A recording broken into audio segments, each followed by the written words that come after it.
Right now, the current law says that if an offender is going to be released from the Department of Corrections, the department has to notify the victim of that crime 40 days before the release occurs. The problem is sometimes the release date changes within that 40-day window. And we've had guys released from the Department of Corrections and run into victims out in the public before the victim could get notified.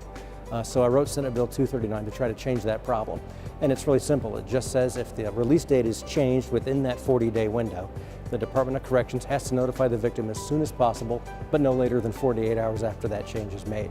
That way we're taking care of crime victims, giving them all the information they can possibly have, and we don't want them to be surprised when an offender has served their sentence and been released from jail.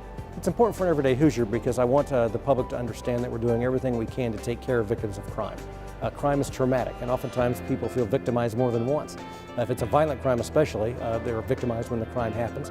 They're victimized again in court when they have to think about it and dwell on it and deal with it and be in the same room with the offender. And they can be victimized a third time if that offender is released from prison and the victim didn't even know that it happened. So we're trying to take care of that in the back end and make sure that victims of crime have as much knowledge as they possibly can.